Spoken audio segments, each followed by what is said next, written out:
Shalom, Devosi Ayub pasal 20 ayat 1-16 demikian firman Tuhan. Maka Zofar orang Naama menjawab, oleh sebab itulah pikiran-pikiranku mendorong aku menjawab, karena hatiku tidak sabar lagi. Kudengar teguran yang menghina aku, tetapi yang menjawab aku ialah akal budi yang tidak berpengertian. Belumkah engkau mengetahui semuanya itu sejak dahulu kala, sejak manusia ditempatkan di bumi, bahwa sorak-sorai orang fasik hanya sebentar saja dan sukacita orang durhaka hanya sekejap mata? Walaupun keangkuhannya sampai ke langit dan kepalanya mengenai awan, namun seperti tainya ia akan binasa untuk selama-lamanya. Siapa yang pernah melihatnya bertanya, di mana dia? Bagaikan impian ia melayang hilang, tak berbekas, lenyap bagaikan penglihatan waktu malam. Ia tidak lagi tampak pada mata yang melihatnya, dan tempat kediamannya tidak melihatnya lagi. Anak-anaknya harus mencari belas kasihan orang miskin, dan tangannya sendiri harus mengembalikan kekayaannya. Tulang-tulangnya boleh penuh tenaga orang muda, tetapi tenaga itu pun akan membaringkan diri bersama dia dalam debu. Sungguh pun kejahatan manis rasanya di dalam mulutnya, sekalipun ia menyembunyikannya di bawah lidahnya, menikmatinya serta tidak melepaskannya dan menahannya pada langit-langitnya.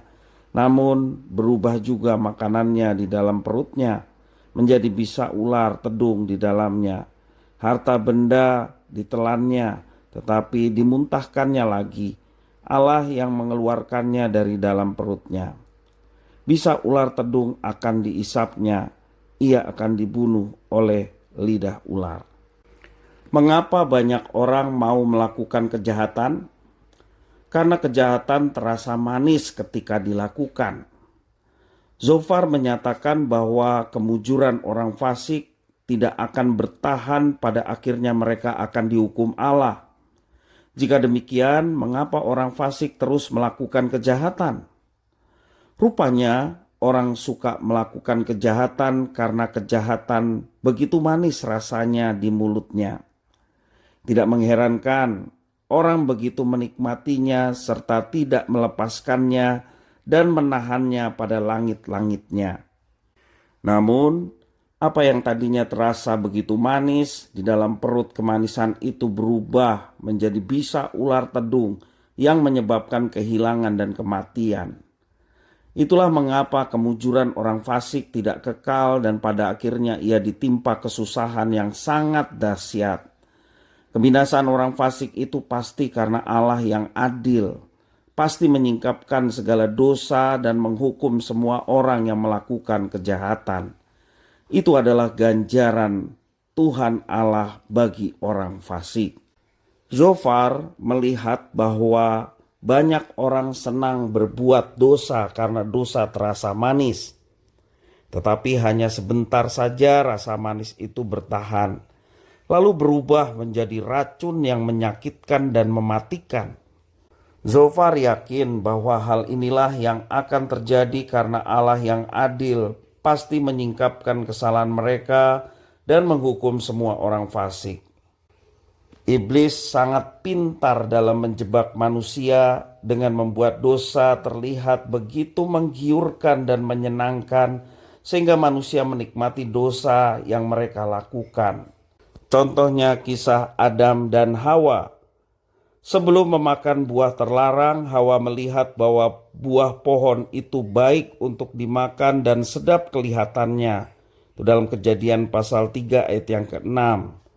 Dalam Amsal pasal 9 ayat 17 firman Tuhan mengatakan, perempuan bebal atau itu yang melambangkan berhala yang mengundang orang di jalan berkata, air curian manis dan roti yang dimakan dengan sembunyi-sembunyi lezat rasanya.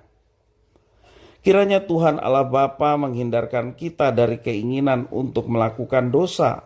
Walaupun kelihatan begitu manis, begitu menarik dan menyenangkan, tetapi kita jangan terjebak dengan tipu muslihat iblis yang begitu cerdik menggoda kita untuk jatuh dalam dosa.